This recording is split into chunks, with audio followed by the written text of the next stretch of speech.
नमस्कार, vision IAS के news today के इस अंक में आप सभी का स्वागत है। इस अंक में हम आपके लिए लेकर आए हैं यूपीएससी परीक्षा की दृष्टि से महत्वपूर्ण कुछ अहम खबरें।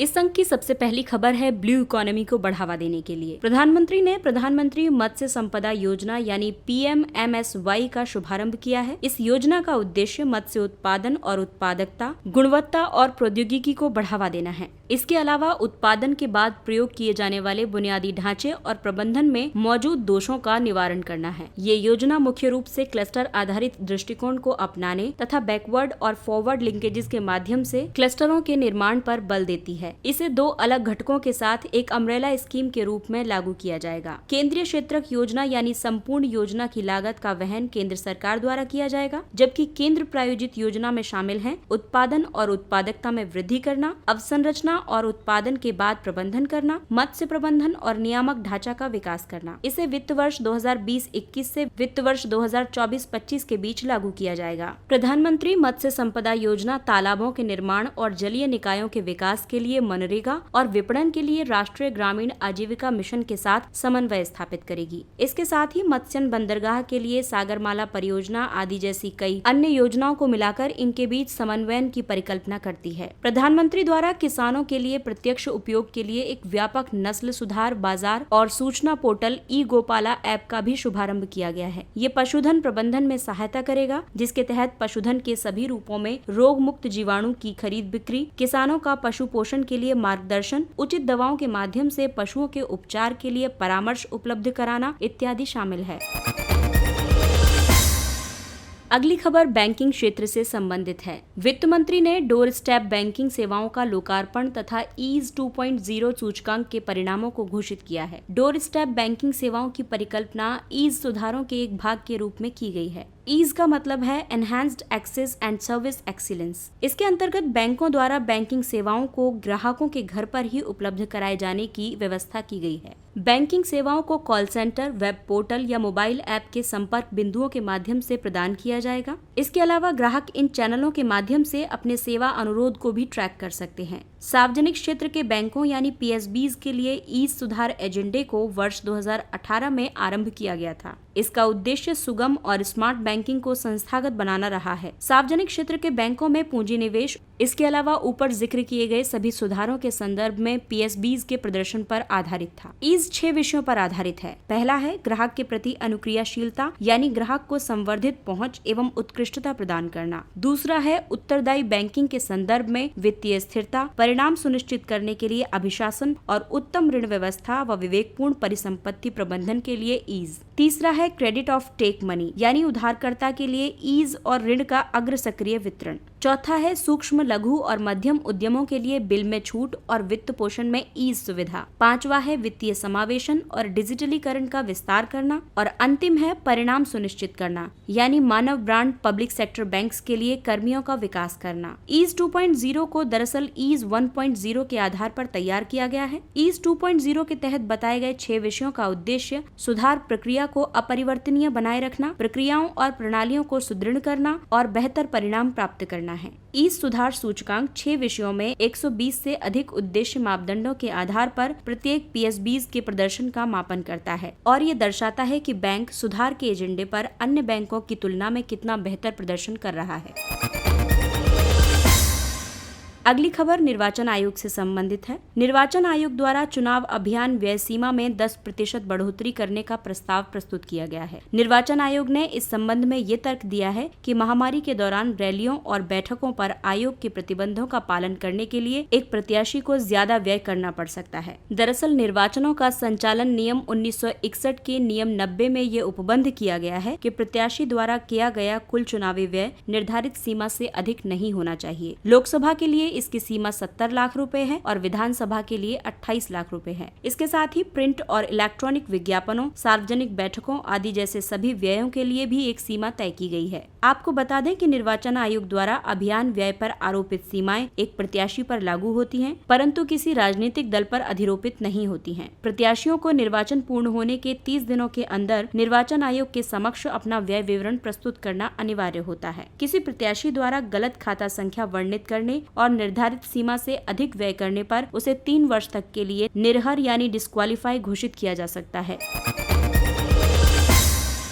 अगली खबर द्विपक्षीय संबंधों से संबंधित है। भारत और जापान के बीच पारस्परिक सैन्य लॉजिस्टिक समझौता संपन्न हुआ है। भारत और जापान ने भारतीय सशस्त्र बलों और जापान के आत्मरक्षा बलों के बीच आपूर्ति और सेवाओं के पारस्परिक प्रावधान के संबंध में acquisition and cross servicing agreement यानी ACSA पर हस्ताक्षर किए हैं। इस प्रकार के समझौते परस्पर रसद सेवा समझौते के नाम से भी जाने जाते हैं। भारत ने ऐसे ही समझौते अमेरिका, ऑस्ट्रेलिया, फ्रांस, दक्षिण कोरिया और सिंगापुर के साथ भी किए हैं। इसके अलावा रूस के साथ भी ऐसा ही एक समझौता विचाराधीन है। ये समझौता 10 वर्षों तक लागू रहेगा और यदि कोई भी पक्षकार देश इसे समाप्त करने का निर्णय नहीं लेता है तो इसे आगामी 10 वर्षों की अवधि के लिए स्वतः ही बढ़ा दिया जाएगा। आइए जानते हैं इस समझौते के महत्व। ये समझौता दोनों देशों की सेनाओं को द्विपक्षीय प्रशिक्षण गतिविधियों को बनाए रखने, संयुक्त राष्ट्र शांति अभियानों, मानवतावादी अंतर्राष्ट्रीय राहत कार्यों आदि के दौरान एक दूसरे के सैन्य अड्डों तक पहुँच प्रदान करने में सहायता प्रदान करेगा। भारत प्रशांत क्षेत्र में चीन द्वारा तीव्रता से स्थापित किए जा रहे सैन्य अड्डों को ध्यान में रखते हुए इस प्रकार के समझौते महंगे विदेशी सैन्य अड्डों को स्थापित किए बिना भारत को इस क्षेत्र में पहुंच प्रदान करेंगे। इससे पहले अमेरिका और फ्रांस के साथ हस्ताक्षरित समझौतों के तहत भारतीय सैन्य दलों को जिबूती, गुआम, रियूनियन द्वीप समूहों इत्यादि में स्थित महत्वपूर्ण अड्डों तक पहुँच प्राप्त करने में सहायता प्राप्त हुई थी।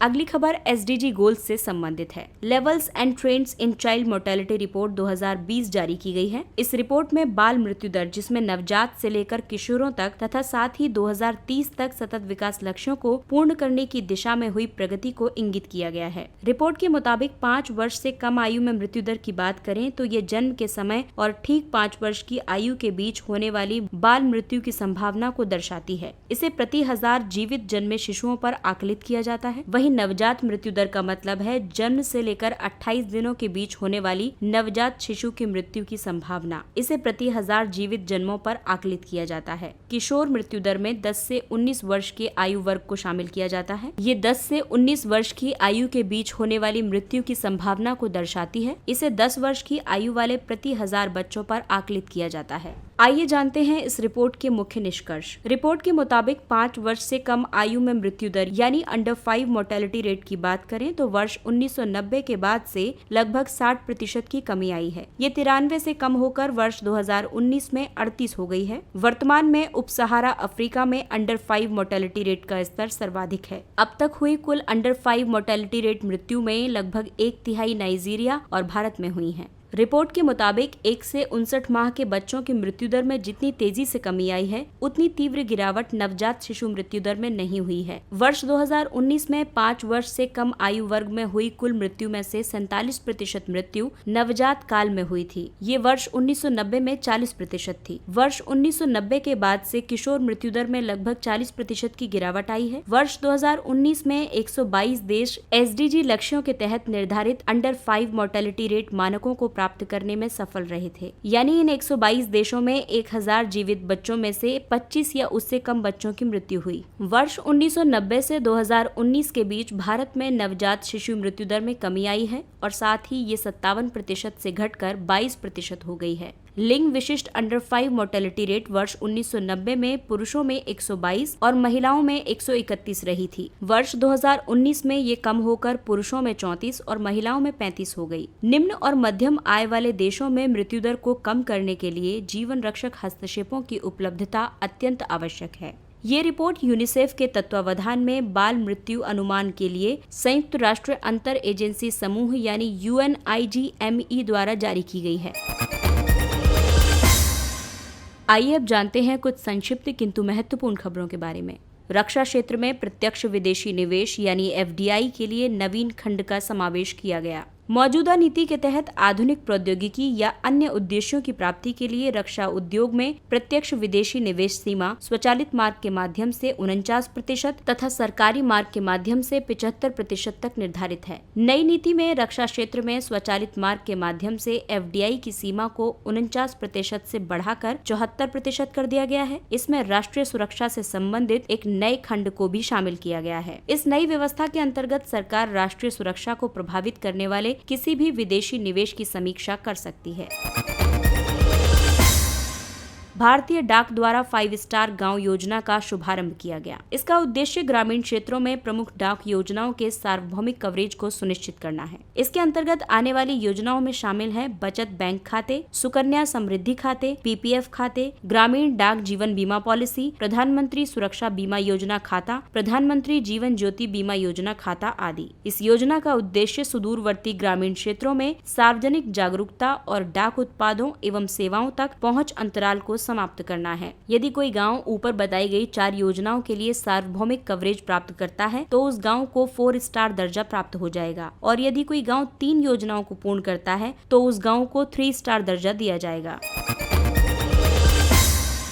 पोत परिवहन मंत्रालय द्वारा सरोद पोर्ट्स का शुभारंभ किया गया। सरोद यानी society for affordable redressal of disputes, विवादों के लिए किफायती समाधान के लिए समिति। सरोद पोर्ट समुद्री क्षेत्र में मध्यस्थों के माध्यम से विवादों के निपटान में सलाह और सहायता प्रदान करेंगे, जिसके तहत प्रमुख बंदरगाह और निजी बंदरगाह, जेटी टर्मिनल, गैर प्रमुख बंदरगाह, पोर्ट और शिपिंग क्षेत्र शामिल है। इसकी स्थापना सोसाइटी पंजीकरण अधिनियम 1860 के तहत की गई है। इसके कई उद्देश्य हैं, जैसे न्यायपूर्ण रीति से विवादों का किफायती और समयबद्ध समाधान करना, मध्यस्थों के रूप में तकनीकी विशेषज्ञों के पैनल के साथ विवाद समाधान तंत्र का संवर्धन करना आदि। ये प्राधिकरण और लाइसेंसधारी या रियायत प्राप्तकर्ता या ठेकेदार के मध्य विवादों को कवर करेगा, और लाइसेंसधारी या रियायत प्राप्तकर्ता और उनके ठेकेदारों के बीच होने वाले विवाद भी इसमें शामिल होंगे।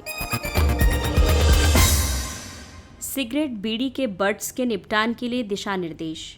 राष्ट्रीय हरित अधिकरण ने केंद्रीय प्रदूषण नियंत्रण बोर्ड को आगामी 3 महीने के भीतर सिगरेट और बीड़ी के बट्स के निपटान के लिए दिशा निर्देश निर्मित करने के लिए निर्देशित किया है। इससे पहले पर्यावरण, वन और जलवायु परिवर्तन मंत्रालय द्वारा ये पुष्टि की गई थी कि बीड़ी और सिगरेट के बट्स में पाया जाने वाला एक प्रमुख घटक सेल्यूलोज एसीटेट एक गैर विषाक्त, हानिविहीन और जैव निम्नीकरण सामग्री है।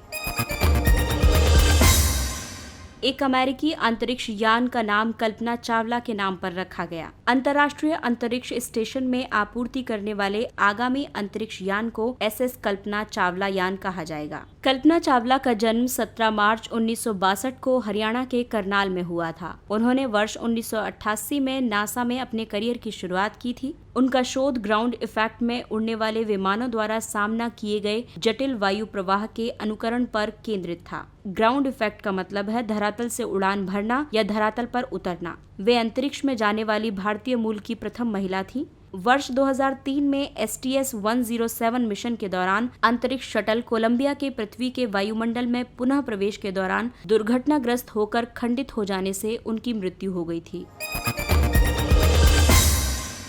श्री विश्वनाथ सत्यनारायण की 125वीं जयंती मनाई गई। ये एक तेलुगु लेखक थे जिनकी रचनाओं में कविता, उपन्यास, नाटक, लघु कथाएं और वाणियां शामिल हैं। वर्ष 1971 में उन्हें उनकी पुस्तक रामायण कल्पवृक्षम के लिए ज्ञानपीठ पुरस्कार से सम्मानित किया गया था। ये ज्ञानपीठ पुरस्कार प्राप्त करने वाले प्रथम तेलुगु लेखक थे। ज्ञानपीठ पुरस्कार भारतीय ज्ञानपीठ द्वारा किसी लेखक को साहित्य में उनके उत्कृष्ट योगदान के लिए प्रदान किया जाता है। पूर्व प्रधानमंत्री PV नरसिम्हा राव द्वारा सहस्रफन नाम से उनके तेलुगु उपन्यास वेई पदागालू का हिंदी में अनुवाद किया गया था। उनकी कुछ कविताओं और उपन्यासों का अंग्रेजी, हिंदी, तमिल, मलयालम, उर्दू और संस्कृत भाषाओं में अनुवाद किया गया है।